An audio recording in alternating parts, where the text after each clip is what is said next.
This video is brought to you by PrizePicks. Has anybody else been noticing that the AFC North has been getting old? Like the teams and the people that we see at the top of this division, they're aging out. Things are just slowly but surely changing. Some in big ways. John Harbaugh got fired.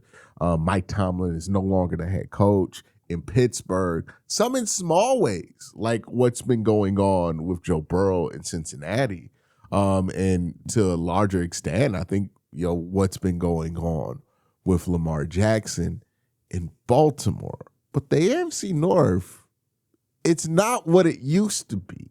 And I'm not sure it's just going to snap right back and be what it used to be, or at least be that for the long term, because some of these questions that these teams are going through, some are just much more serious than we're letting on to be. So that's what I want to talk about today. I want to talk about the changing of the AFC North, the aging of the AFC North, and what that might mean for the Cleveland Browns. But before I do, got to thank my sponsor, PrizePicks. PrizePicks is a fun way to earn cash while you watch your favorite teams. No complex betting rules, just pick more or less on a few player stats and lock in your lineup. Here are my picks for this upcoming season, AFC North edition. Jimmy Bernard, I have less than 475. This has to do with volume available in Pittsburgh's offense. Quincy Judkins, I have over 975. Browns improved line. I think the run game's going to be better with it. Chase Brown, under 900 yards. Joe Burrow equals less rushing yards usually for the Bengals offense. Mark Andrews, more than 475 yards. Lamar's going to need a safety blanket. Check to see if PrizePicks is available in your state. You could follow me on the app at Quinn_C to see all my lineups. Download the PrizePicks app today.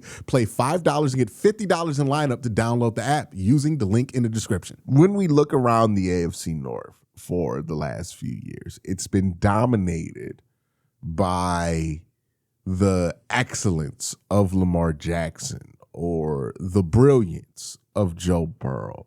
And those quarterbacks are still really, really good, right? No mistake about it, right? I understand the gap between most quarterbacks and those quarterbacks.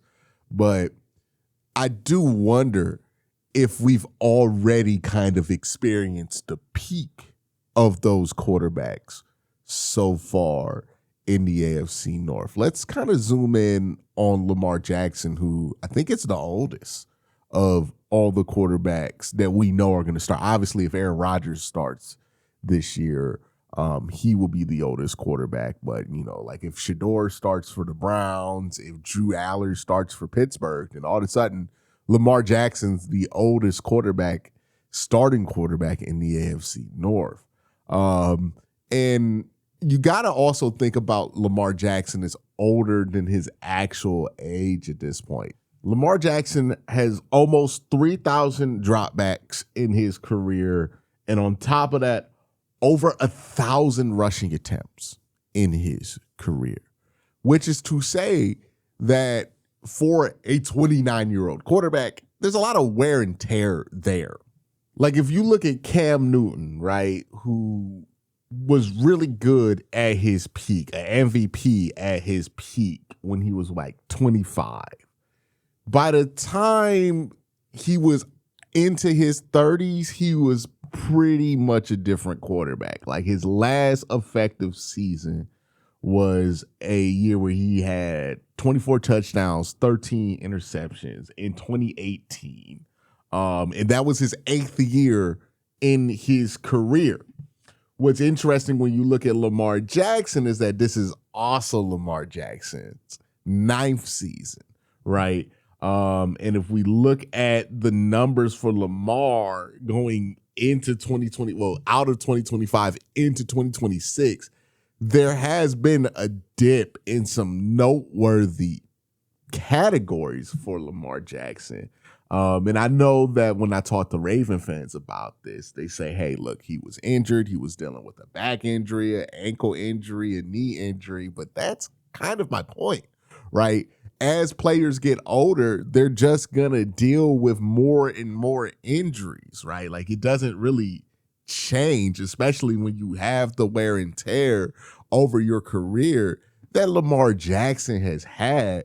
And it really makes you ask, like, hey, was 2024, 2023, was that the last elite run that we're going to see from Lamar Jackson? Now, where I do think Lamar is going to have some credit is he's going to be able to survive as a threat in the pocket, as he's still always going to be athletic enough to be a threat to scramble. And he's still a good enough and talented enough passer to where he's going to give you franchise level quarterback play for longer than Cam Newton did, right? I don't think his career is just going to fall off a cliff here. I think Lamar's probably going to play high quality football until he's 35, but it's not going to be the same kind of Lamar Jackson that was able to just break games at will in his prime, right? Like, I do think that we might have witnessed and have already experienced the prime of Lamar Jackson. I think that happened in 2023. I think that happened in 2024. And what we saw in 2025 was a drastic slowdown in how Lamar Jackson plays. And again, we can blame this on injury, but that's going to be something that keeps coming up for a guy who plays the style that Lamar Jackson has played over the last year. Like, look, he had 13 games. In 13 games this year, he only ran the ball 67 times, right? 67 times. And it's also worth noting that he was a much worse runner of the football, much less successful runner of the football this last season than he's ever been. Lamar has carried an average success rate while running of 55.1%. He's reached as high as 64% in 2022. And the lowest he ever got before this season was 51%. But in 2025, not only was he running less, he was much less successful running the ball at 47.8%. I don't think you could blame that on Derrick Henry being there, because Derrick Henry the year before, Lamar was at 56, right? But something happened between 2024 and 2025. Now, again, Raven fans will tell me this is about the injuries, and I think there's a possibility that that's the case. But I also think there's a possibility that Lamar is making a conscious decision at this point to not run as much as he's ran in the past. I mean, there have been multiple years where Lamar Jackson led the Ravens in rushing attempts in his career, let alone lead them in rushing production. Like, I think the years of Lamar Jackson being a perennial threat to get 1,000 yards, like, I don't know if that's going to continue. I think that his game has changed going from 2024 to 2025, and we're seeing it. Now, again, Lamar's going to be a good quarterback. But that ability for him to be a 1,000-yard rusher, that ability for him to break games, that made Lamar go from a franchise quarterback to an elite quarterback. And I do wonder if we're going to see the elite version of Lamar Jackson again. Like, it's more than possible that we have watched his prime and his prime is over. It's that time of his career. I mean, it's not going to fall off as hard as it fell off for Cam Newton, because Cam had less to fall back on than Lamar Jackson. But I do think it's possible that we have witnessed the prime, and Lamar's going to be a really good quarterback going forward, in a franchise level quarterback going forward. But I don't think that Lamar is going to quite be able to tap into his prime. Like, I think we are finally at the age to where we say to younger people, y'all don't know nothing about Lamar Jackson in his prime. Oh, y'all think this Lamar Jackson good, man. Back in the day, Lamar could take it 90, right? We going to be talking like that soon about Lamar Jackson. Still a good player, but I do think that maybe we have already experienced his peak. Now, Joe Burrow is another one where you think of Joe Burrow, you're like, yeah, man, he's going to be around. He plays the kind of style to where he could be around till he's 35, but his game is showing some age a lot faster than I think people anticipated, and it's not necessarily because Joe is like not looking good when he plays. He played 8 games last year. 1,800 yards, 17 touchdowns, 5 interceptions. Given that last year he had 43 touchdowns, and well, in 2024 he had 43 touchdowns and 9 interceptions.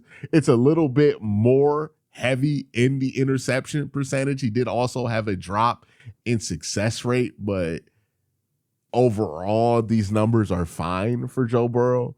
That's not really the issue. The issue with Joe is that the last 3 years, he's not been healthy for 2 of them. He played 10 games in 2023. He's played 8 games in 2025. And this is the 3rd season out of 6 years for Joe Burrow where he's had a season-ending injury at the end of it, right? Like where he's played less than 12 games. This is the 3rd time, right? 50% of his career, he has not been able to finish the season.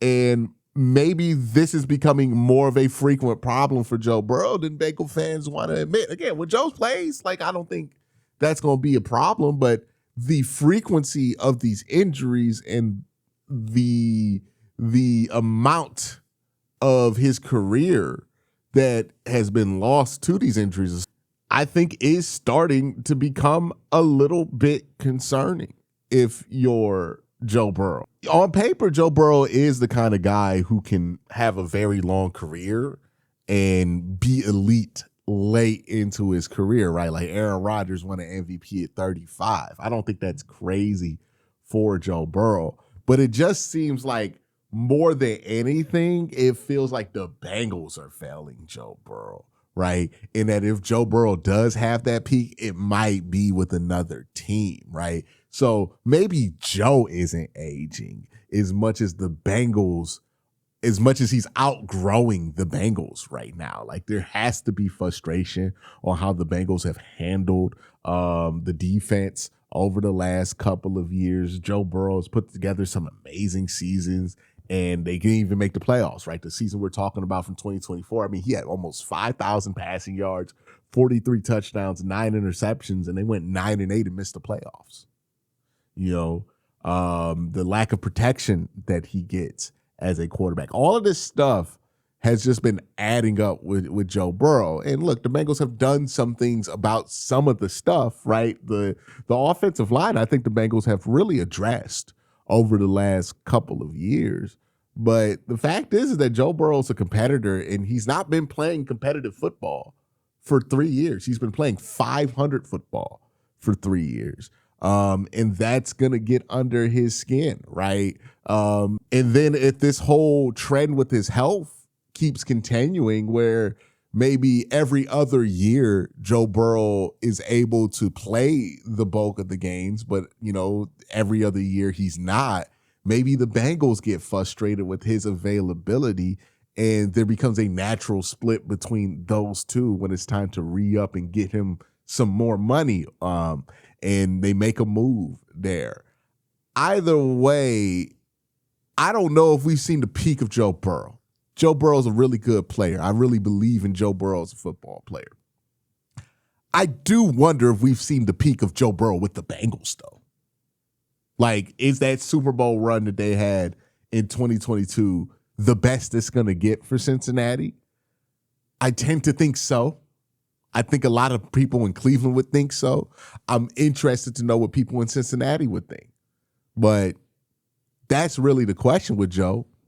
Have we seen the peak of him in Cincinnati? Now, if he goes to like the Rams, yeah, he might win 2 Super Bowls there. But in Cincinnati, I don't know. I think he's taking this as far as he can take it. You know, they're running into problems that are institutional at this point. And speaking of problems that are institutional, let's talk about the Pittsburgh Steelers, who I think people have ignored because they have been able to demonstrate a level of consistency that is legitimately remarkable, that people have ignored, that the Pittsburgh Steelers have as many institutional failings as a team that gets mocked for institutional failings like Cincinnati, right? Quiet as kept, the Pittsburgh Steelers have the same money issues that the Bengals have. Both those teams are owned by people who are billionaires not because they own a bunch of other stuff, but because they own the football team that they own. I've talked about this in the past. That creates a natural issue because when your money is tied up in the thing that you're trying to spend money on, you can't necessarily liquidize it to make that money liquid, right? Like you can't sell the Bengals to spend money on the Bengals. It's not how that works, or at least you can, but you're going to lose control over the organization.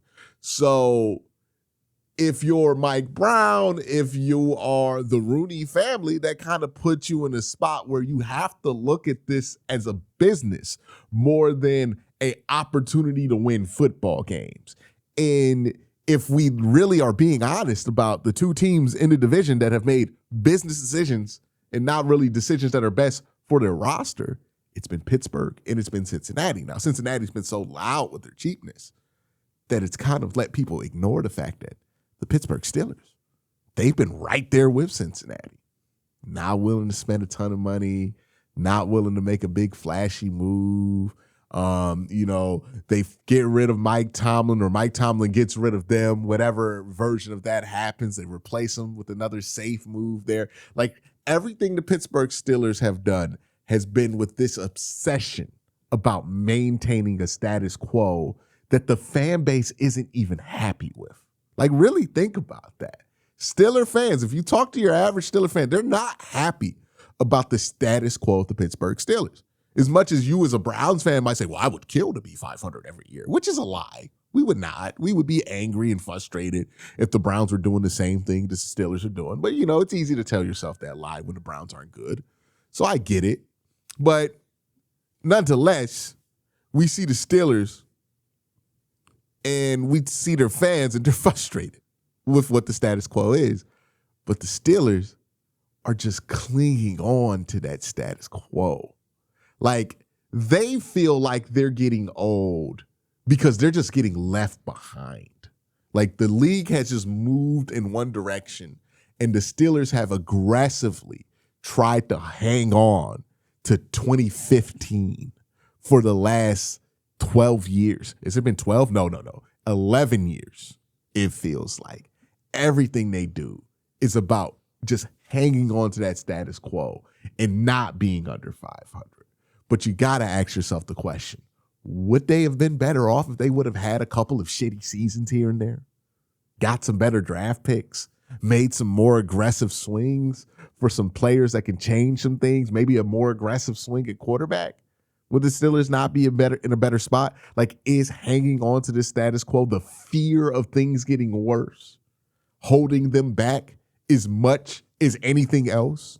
There is no team in AFC North that feels more stale than the Pittsburgh Steelers. We all know what to expect, and we know that those expectations are not bad, but not great. And that's kind of where the Steelers have been. And I don't know how much longer they're going to be able to hang on to that status quo. And I don't know what happens to Pittsburgh once that status quo changes, because they haven't really prepared themselves for that status quo to change. Still have an old roster, old expensive defensive roster that wasn't even good defensively last year. Still hanging on to a very old quarterback. What happens if the status quo breaks with that team? What happens if they have to pivot to youth? Are they equipped to do that when everything they've done has been about stopping the clock over the last 12 years? Something to think about. But the AFC North, it's getting old. I remember in 2018, I was making these videos and it felt like these guys were going to be young forever. The Steelers were going to have Mike Tomlin forever. The Bengals and Joe Burrow were going to be this great marriage forever. Lamar Jackson was going to be running on people forever. But now we're reaching to the end of some of these eras. I don't know if Lamar Jackson's going to be able to replicate his prime anymore. I don't know how much longer Joe Burrow is going to want to stick around in Cincinnati. And if he does stick around in Cincinnati, I'm not confident that Joe Burrow is going to be able to replicate some of the success that he had early with Cincinnati as his career goes on and his contracts just get more and more expensive and his body continues to break down more and more. And then you have the Pittsburgh Steelers, who they haven't changed. But that's the problem. Obviously, the Cleveland Browns have their own problems. I talk about those problems every day, but I'm going to give them a little bit of a break in this video. Not because they don't have issues. Obviously, they do. They have the worst quarterback situation in the division. Their offense has been putrid the last 2 years, and they're trying to find solutions to fix it. But they certainly have had their problems. I didn't make this video to say the Cleveland Browns are in the best position in the division. My point is this. The landscape of this division is changing dramatically. And I don't think any of the teams that we talked about today are prepared for a change in landscape. I don't think the Ravens are prepared for what they're going to have to adjust to if Lamar Jackson is not able to replicate his prime. I don't think the Bengals are prepared to deal with a bumpy road in this relationship with Joe Burrow. And I don't think the Pittsburgh Steelers are prepared to deal with the status quo not being able to be maintained anymore. We'll see what happens, but that's just my thoughts. Let me know what you think in the comment section down below. Y'all have a great day. Have a better night. Peace.